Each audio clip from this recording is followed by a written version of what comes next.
Okay friend, आज अगला lecture लेकर आए हैं हम आपको।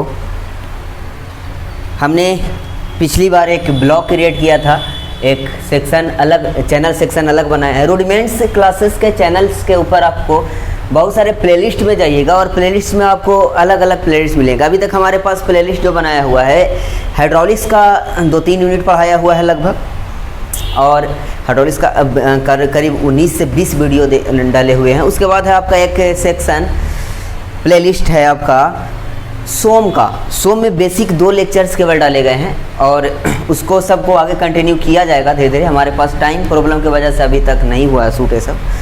आप अगला आपका सेक्शन हम बनाए थे जिसमें प्लेलिस्ट क्रिएट किए थे सत्य की आईना, यानी कि सच की आईना, सच का आईना, जिसमें हम आपको डिफरेंट तरह के कॉन्सेप्ट में डिफरेंस दिखाएंगे आपको कि आप सोचते क्या हैं, आप लिखा हुआ में से पढ़ते हैं तो समझते क्या हैं, और एक्चुअली में चीज़ें होती क्या है, एक्चुअली में चीज़ें होती क्या है। लोकल लेवल पे बुक्स वगैरह पढ़ लेने से भी टीचर्स लोग भी सही से नहीं बता पाते हैं चीज़ों को। वो अगला इस बार तो हम दिखाए थे आपको केवल एप्लीकेशन ऑफ स्ट्रेस,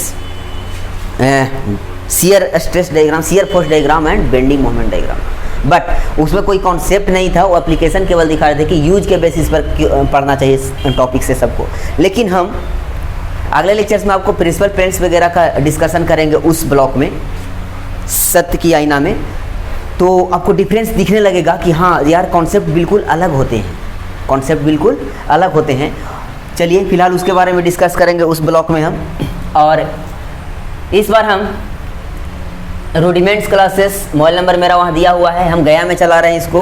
गया में आपका ये चल रहा है, ऑफलाइन चल रहा है बैच इसका, एसएससी जेई वगैरह का। जो भी सीनियर्स लोग इस बार 6 सेमेस्टर देने वाले हैं उन लोग को भी इन्फॉर्म कर दीजिएगा। उन लोग को जैसे ही एग्ज़ाम ख़त्म होगा 10 अक्टूबर के आसपास ऑफलाइन बैच आ जाएगा एसएससी जेई का। एसएससी जेई अभी हम सॉइल पढ़ा रहे हैं उसमें, एसएससी जेई में पुराना वाला जो बैच है उसमें। ये आपका महावीर कॉलेज के मोड़ के पास है हमारा ऑफलाइन सेंटर। रूडिमेंट्स क्लासेस के बोर्ड लगा हुआ है, आप देख सकते हैं आकर के। और फिलहाल हम ऑनलाइन में आपको पढ़ाने वाले हैं 5th सेमेस्टर सिविल के। ये 5 सब्जेक्ट है पढ़ने के लिए, theory of structure, TOS, design of steel structure, DOS, highway engineering, estimation costing, irrigation engineering. ये 5 सब्जेक्ट आपको पढ़ने के लिए इस सेमेस्टर में मिले हैं, ठीक है। इसमें से आपका स्ट्रक्चरल डिजाइनिंग एक आ गया है, स्टील आपका, ठीक है। स्टील आपका डिजाइनिंग का पार्ट है, स्ट्रक्चरल डिजाइनिंग, स्टील स्ट्रक्चर कहते हैं इसको। अभी आपको बताते हैं कि आपने सोम क्यों पढ़ रहा था, स्ट्रेंथ ऑफ मटेरियल क्यों पढ़ा, और इसी में थियरी ऑफ स्ट्रक्चर क्यों पढ़ने वाले हैं। ये आपको केवल ये दोनों पार्ट जो है एनालिसिस का पार्ट है, एनालिसिस का पार्ट है। एनालिसिस में हम लोग क्या करते हैं कि स्ट्रक्चर के एनालाइज करते हैं। स्ट्रक्चर को एनालाइज करना मतलब उस पर बेंडिंग मोमेंट कहाँ पर कैसा आ रहा है, शियर फोर्स कहाँ कितना है, ऐसे भी बीएमडी ड्रा करके इसमें स्ट्रक्चर का एनालिसिस करना सीखेंगे। सोम में हम लोग डिफरेंट प्लेन्स में स्ट्रेसेस निकालना सीखे थे, ठीक है। आपको याद होगा तो शियर स्ट्रेस, नॉर्मल स्ट्रेस में आपका डिफरेंट टाइप के स्ट्रेसेस डिस्कशन किया गया होगा, बताया गया होगा। उस सब स्ट्रेसेस निकालना क्यों सीख रहे थे, ये सारे के सारे चीज़ों को हम लोग सीख रहे थे केवल स्ट्रक्चर डिजाइनिंग के लिए। हम लोग का मेन काम सिविल इंजीनियरिंग है, हम लोग का स्ट्रक्चर डिजाइन करना।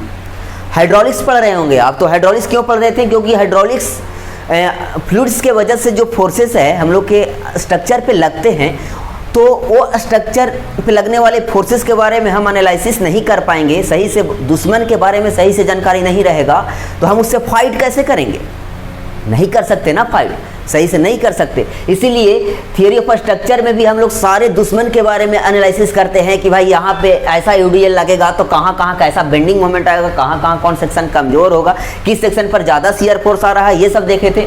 और उसके बाद भी हम लोग ब्लॉक में देख रहे थे कि उसके बाद भी हम लोग जब देख लिए थे कि हमारा सबसे ज़्यादा लोड आने वाला, बेंडिंग मोमेंट ज़्यादा आने वाला या शियर फोर्स ज़्यादा आने वाला सेक्शन कौन है, पकड़ा गया था shear force bending moment diagram से, तो हम लोग डिजाइनिंग किए थे। उसके बाद भी आपको हम बताए थे कि बीम अगर शेप वाइज अलग है, टी सेक्शन का बीम है, तो पता चलता है कि कमज़ोर सेक्शन डिजाइनिंग करने के बावजूद भी टूट जाया करता था। तो उसके लिए फिर पॉइंट स्ट्रेस मेथड डेवलप किया गया, जिसको प्रिंसिपल स्ट्रेस मेथड या कॉम्प्लेक्स स्ट्रेस कहते हैं। उसको हम उस ब्लॉक में दिखाएंगे आपको, तो 4 सेम में पढ़ना था। तो उसको फिर एक पॉइंट पर डिफरेंट प्लेन में स्ट्रेसेस को शो करने के लिए एनालिसिस किया जाता है। अब हर एक पॉइंट उठा के हम लोग एनालिसिस करेंगे और पता करेंगे कि एक्चुअली में भाई वो टूट कहाँ से रहा है। कमजोर सेक्शन तो मिल गया, फिर भी ये इस कमजोर सेक्शन के ताकत के हिसाब से हम लोग डिजाइनिंग कर रहे हैं, फिर भी टूट रहा है। तो अब हर एक कमजोर सेक्शन के हर एक पॉइंट को चेक करेंगे, वो कहलाता है प्रिंसिपल स्ट्रेस स्ट्रेंथ खोजना। ठीक है, तो उसमें डिस्कस करेंगे। तो आपको पता चला सोम क्यों पढ़ रहे थे, कि स्ट्रेंथ ऑफ मटेरियल क्यों पढ़ रहे थे? मटेरियल का स्ट्रेंथ पता करने के लिए कि एक्चुअली में हम जिस मेंबर को बनाए हैं जिस मटेरियल से, उसका एक्चुअली में बेंडिंग में ताकत कितना है, स्ट्रेंथ कितना है, शियर में ताकत कितना है। जब हमारा मटेरियल के ताकत के बारे में ही हमको नहीं पता रहेगा, तो हम आने वाले लोड को कैसे बता पाएंगे कि हाँ हमारा मटेरियल आपको झेल लेगा। दोनों के बारे में पता होना चाहिए, आने वाला लोड के बारे में भी और मटेरियल के स्ट्रेंथ के बारे में भी। ठीक है, तो एनालिसिस में हम लोग करेंगे सारे कि आने वाले लोड्स का इफेक्ट्स डिफरेंट पोजीशंस पे सीख लेंगे BMD से। Structure analysis most important subject है, सॉरी स्ट्रक्चर एनालिसिस में इसमें। ठीक है, और सो में पढ़े थे वो सब पता करना कि कमजोर प्लेन कौन है, स्ट्रेंथ मटेरियल का टॉर्सन में कितना है, ऐड करके तोड़ेंगे तो कितना में टूटेगा, मोड़ करके तोड़ेंगे, बेंड करके तोड़ेंगे तो कितना में टूटेगा, कंप्रेस करके तोड़ेंगे तो कितना में टूटेगा, खींच करके तोड़ेंगे तो कितना फोर्स पर टूटेगा। अलग अलग सिचुएशन में एक ही मटेरियल का अलग अलग स्ट्रेंथ होता है, अलग अलग सिचुएशन में एक ही मटेरियल का अलग अलग स्ट्रेंथ होता है। ठीक है, तो वो हम सोम में पढ़ रहे थे, स्ट्रेंथ ऑफ मटेरियल में, बहुत इंपॉर्टेंट सब्जेक्ट है वो। लेकिन उससे हमारा काम हो गया क्या? अभी हम लोग प्रैक्टिकली केवल सीखे हैं स्ट्रेंथ निकालना और डिफरेंट सेक्शंस को एनालाइज करना कि कहाँ पे कितना फोर्स आ रहा है, बेंडिंग मोमेंट आ रहा है, शियर फोर्स आ रहा है, ये सब इसको यूज अभी तक नहीं किए हम लोग। अब हम लोग स्ट्रक्चरल डिजाइनिंग स्टील में वो सारे कॉन्सेप्ट को डिजाइन करने में यूज करेंगे। अब आने वाला लोड भी पता है, आने वाला लोड के बारे में भी सीख लेंगे और हमने अपना मटेरियल के स्ट्रेंथ के बारे में भी सीख चुके हैं। अब दोनों में लड़ाई फाइट करवाया जाएगा आगे, इसमें स्टील में और RCC में। ठीक है, देखेंगे भाई आने वाला तुम इतना हो, आने वाले के बारे में पता करना सीख गए, आने वाला तुम इतना हो, हमारा सेक्शन का ताकत इतना है, तो डिजाइन कैसे करना चाहिए, सेक्शन का साइज क्या लेना चाहिए, सेक्शन का साइज बढ़ा देना चाहिए, डेप्थ बढ़ा देना चाहिए कि विड्थ बढ़ा देना चाहिए, ये सब सीखेंगे हम लोग डिजाइन में। यहाँ स्टील है आपका, 6 में आएगा RCC। ठीक है, तो मोस्ट इंपॉर्टेंट सब्जेक्ट है steel designing. Theory of structure के बगैर तो आप डिजाइन ही नहीं कर सकते, सोम के बगैर तो आप डिजाइन ही नहीं कर सकते। ठीक है, हाईवे इंजीनियरिंग बहुत एक अलग तरह का इंजीनियरिंग सब्जेक्ट है। हाईवे इंजीनियरिंग ट्रांसपोर्टेशन का एक पार्ट है, हाईवे इंजीनियरिंग ट्रांसपोर्टेशन का मेजर पार्ट इसी को बोलते हैं, हाईवे इंजीनियरिंग को। फिर रेलवे है आपका, एयरपोर्ट है आपका, रेलवे है आपका, एयरवे है आपका, वाटरवे है आपका। इतने ही तरह का से धरती पर हम लोग ट्रांसपोर्ट कर सकते हैं सामान को, ट्रांसपोर्ट खुद हो सकते हैं, खुद ढोला यहाँ से वहाँ ट्रैवल कर सकते हैं, या सामान को ट्रांसपोर्ट कर सकते हैं। 4 ही तरीका इसमें, चार वे बताया गया आपका। 4 वे में ये आपका धरती पर का है दोनों, railway and highway. Railway and highway दोनों जो है धरती पर का वे है, इसलिए आपका 3 ही वे होता है। एक आपका अर्थ वाला लैंड वे, एक होता है आपका वाटर वे, एक होता है आपका एयर वे। फ्लो होने का 3 ही रास्ते हैं, लैंड वे, वाटर वे और एयर वे। धरती पर चल करके जाइए, चाहे पानी से जाइए, चाहे एयर से जाइए, हवा से जाइए, यही 3 तरीका है ट्रांसपोर्ट करने का, इसलिए ट्रांसपोर्टेशन में तीनों को डाला गया है। ट्रांसपोर्टेशन में हम लोग मोस्ट इंपॉर्टेंट है हमारा हाईवे, ज़्यादा ट्रांसपोर्ट वगैरह के लिए हाईवे डिजाइनिंग, हम लोग सिविल इंजीनियर को हाईवे डिजाइनिंग करने में ज़्यादा टफ पड़ता है। डिफरेंट तरह के हाई स्पीड का हाईवे डिजाइन करते हैं, हाईवे पढ़ेंगे तो देखेंगे उसमें हम लोग।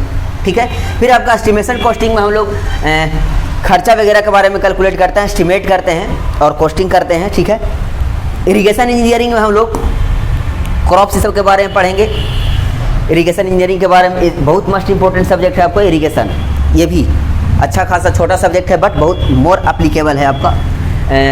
ड्रेनेज सिस्टम में आपका इरिगेशन इंजीनियरिंग हम लोग जो प्रोवाइड करते हैं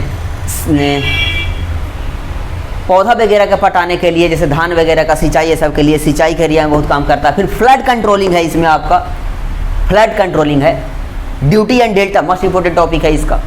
किसी एरिया में बहुत ज़्यादा बाढ़ आता है, जैसे बिहार बहुत डूबते रहता है, तो उसको में हम लोग इस बिहार को पानी से कैसे बाढ़ से फ्लड से कैसे कंट्रोल किया जाए, इसी चीज़ में हम सीखेंगे इरिगेशन इंजीनियरिंग में। हाइड्रोलॉजी भी शायद इसी का पार्ट है, इसमें पढ़ने के लिए दिया है कि नहीं, हम अंदर में नहीं सिलेबस इसका पूरा देखें आपको। हाइड्रोलॉजी भी आपका इसी का पार्ट माना जाता है लगभग। चलिए, तो ये आपका 5 चीज़ें दिया गया है, इसमें से हम आपको सबसे टफ सब्जेक्ट ये 2 हैं, कह सकते हैं टॉस और डिजाइनिंग दोनों इस सेमेस्टर के हिसाब से इक्वली इक्विवेलेंट माना जाएगा। इक्विवेलेंट, ठीक है। टफ कुछ नहीं होता है, मीनिंग समझिएगा, सब चीज़ सही से पढ़िएगा, सब इजी वे में लगेगा।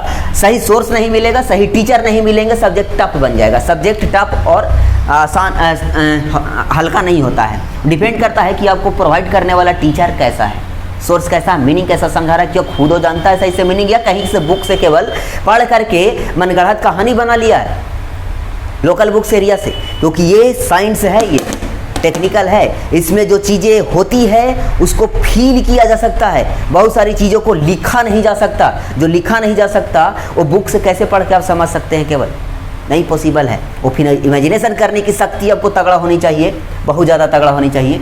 तो चलिए चीज़ों को डिटेल में पढ़ेंगे तो बड़ी स्मूथ वे में जाएगा। हम अभी आपको स्टार्टिंग में कवर करेंगे थियरी ऑफ स्ट्रक्चर।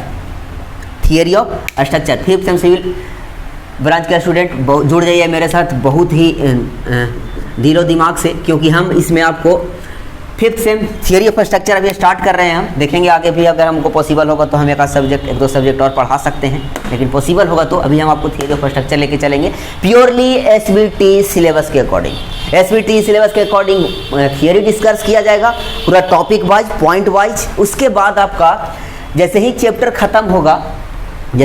खत्म होगा हम उस चैप्टर से रिलेटेड जितने पीछे के ईयरों में प्रीवियस ईयर क्वेश्चंस बैंक कराते चलेंगे, टॉपिक वाइज, चैप्टर वाइज, ठीक है।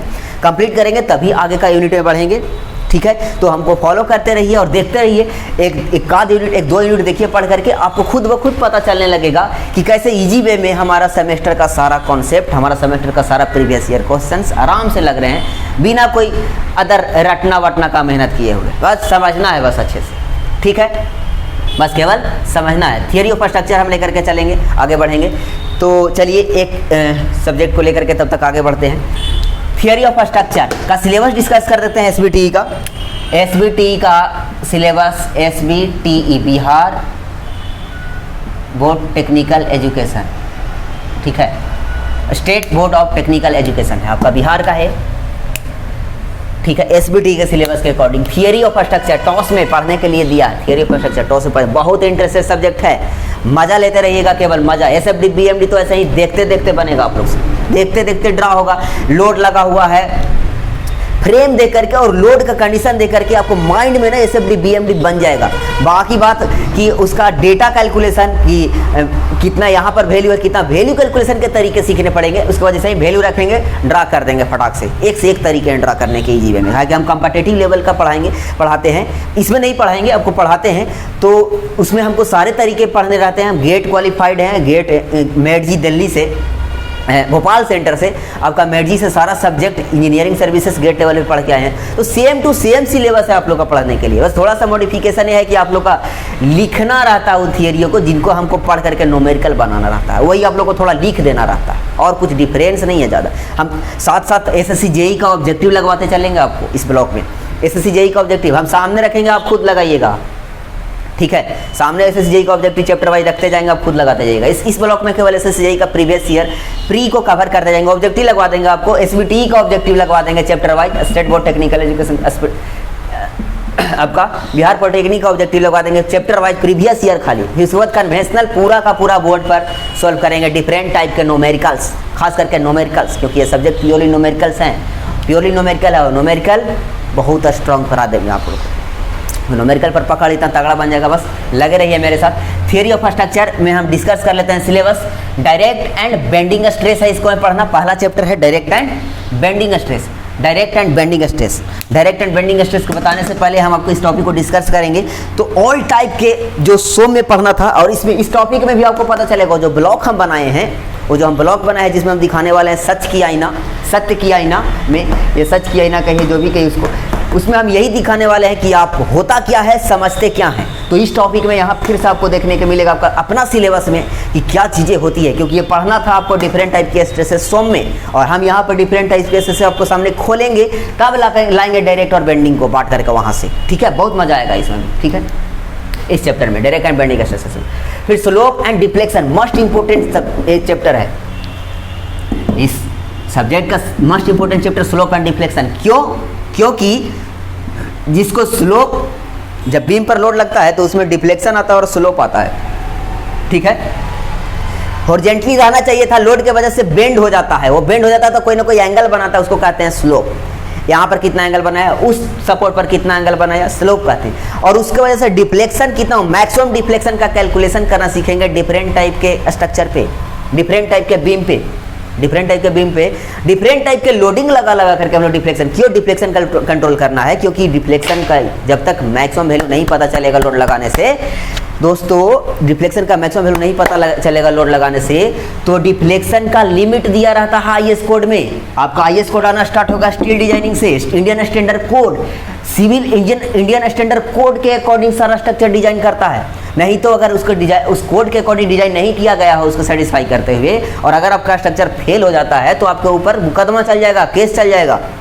इसीलिए एक कोड, इसको स्ट्रक्चर में आने वाला है कोड, और आरसीसी में भी आएगा तो ये कोड अलाउ करता है मैक्सिमम डिफ्लेक्शन, अलग अलग केस में अलग अलग अलाउ करता है। कहता है कि जैसे पढ़ाने वाला क्लासरूम बना हुआ है तो उसमें एक बीम डाला हुआ है तो उसका मैक्सिमम डिफ्लेक्शन कितना होना चाहिए, ठीक है, उसको कोड में लिखा रहता है कि मैक्सिमम डिफ्लेक्शन कितना, इससे ज़्यादा नहीं लेना है आपको मैक्सिमम डिफ्लेक्शन, इससे ज़्यादा आप लीजिएगा तो डिजाइनिंग गलत माना जाएगा, और उससे ज़्यादा लीजिएगा, उससे ज़्यादा है कि कम है तो तब पता चलेगा ना जब आपको डिफ्लेक्शन कैलकुलेट करने आएगा, डिफरेंट लोडिंग कंडीशन की वजह से। ज़्यादा डिफ्लेक्शन हो जाने से कोड रीजन क्या देता है, कोड रीजन ये देता है कि उससे सर्विसिबिलिटी खराब होती है। सर्विसिबिलिटी मतलब कि बहुत डिफरेंट तरीका चीज़ों के बारे में रीजन देता है।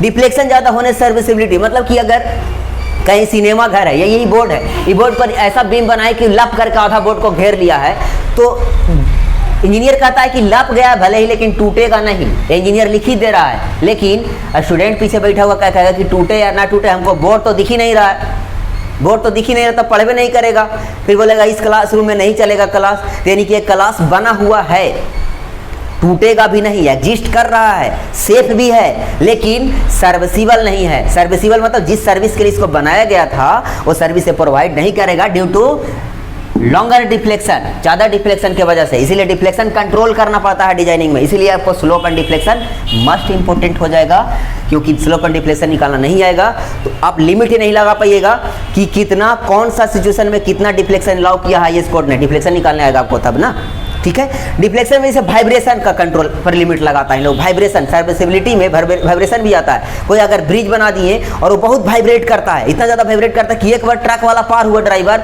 दोबारा बोलता है कि ब्रिज से हाईवे नहीं करेंगे, इतना हिलता है आज न कल गिर जाएगा, जबकि इंजीनियर लिख दिया है कि जितना ही वाइब्रेट करेगा उतना ही सेफ है, क्योंकि इसको रिजिड नहीं बना रहा है, फ्रेम को हिलने दे रहा है, हिलने देने से लोड कम पड़ रहा है, ठीक है। इंजीनियर लिख ही दे रहा है कि जितना वाइब्रेट करेगा उतना ही सेफ है, लेकिन ड्राइवर कह रहा है तू अपना जगह पे रखो, हमको डर लगता है इसको पर जाने में, हम इस पुल से नहीं जाएंगे, तो नहीं जाएंगे तो ये पुल बेकार हो गया ना, फिर सर्विसिबल नहीं हुआ, एग्जिस्ट तो कर रहा है, सेफ्टी है उसका, सेफ है, वो टूटेगा नहीं, लेकिन उससे रोड पुल से उस रूट से जाना बंद कर दिए तो बेकार हो गया, वो सर्विसिबल नहीं हो गया, ठीक है। तो सर्विसिबिलिटी कंट्रोल के लिए डिफ्लेक्शन के बारे में जानना आपको बहुत जरूरी है। ये डिफ्लेक्शन है सब हम लोग डिफरेंट तरह का बीम पर पढ़ेंगे चैप्टर 3 में। फिक्स बीम मतलब दोनों जगह से फिक्स कर दिए, आप इस पर लोड डाल रहे हैं, ये मुड़ेगा तो आगे से मुड़ेगा तो जैसे देखिए यहाँ पर फिक्स कर दिए, फिक्स मतलब ऐसा, देखिए ऐसा दीवार है इधर से, ठीक है, प्रैक्टिकली दिखा रहे हैं आपको, ये ईंट का दीवार है,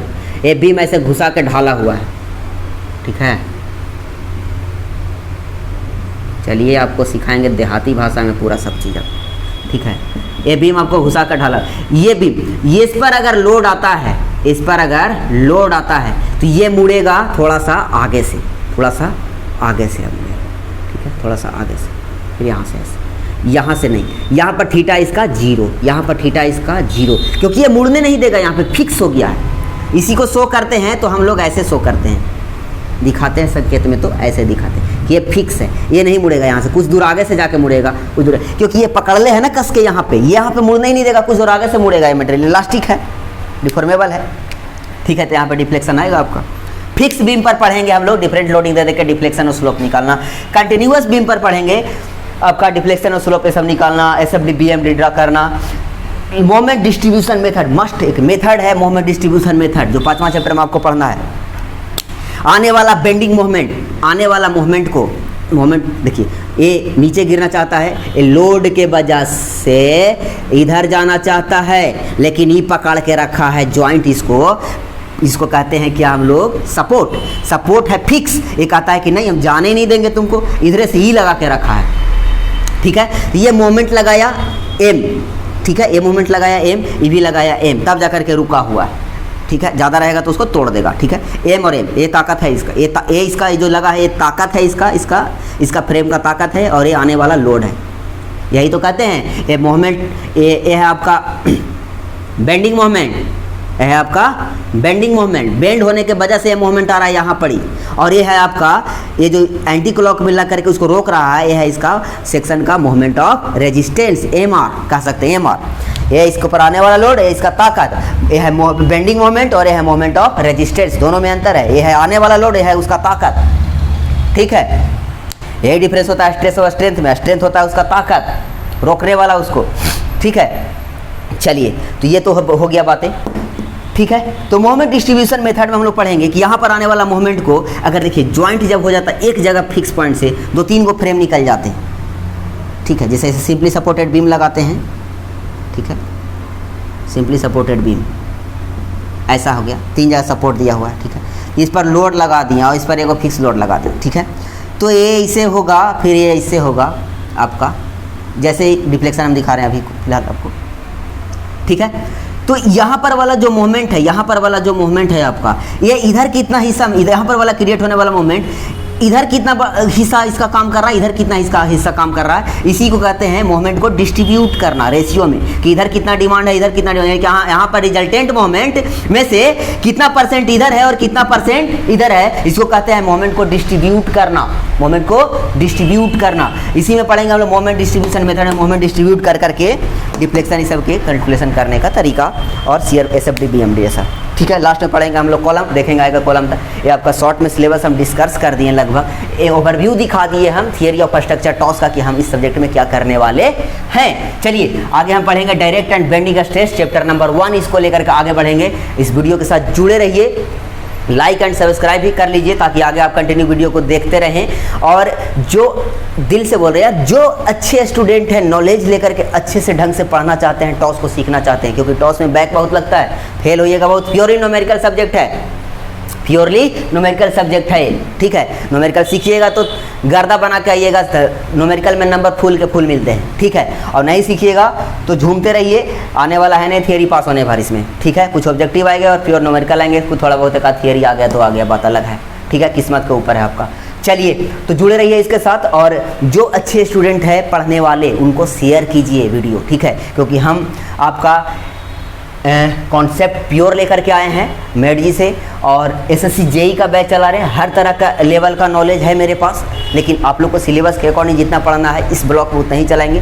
प्योरली एसबीटी सिलेबस के अकॉर्डिंग सिलेबस डिस्कस करेंगे, और उसके बाद आपका purely question bank previous year chapter wise cover करते हुए आगे बढ़ेंगे इस बार हम लोग, ठीक है। इससे ज़्यादा इसमें नहीं करेंगे। हाँ, चैप्टर वाइज एसएससी जेई का ऑब्जेक्टिव लगा लिया करेंगे, को लग जाएगा ऐसा ही, आपको आज मजा आएगा, और हो सकता है सेमेस्टर में आपको सपोर्ट कर देगा भी, क्योंकि वही सब ऑब्जेक्टिव कॉमन रहते हैं सब जगह। चलिए आगे बढ़ते हैं, अगला वीडियो में या शायद इसी में हम शूट करें आगे डायरेक्ट एंड बेंडिंग स्ट्रेस, ठीक है। Thank you.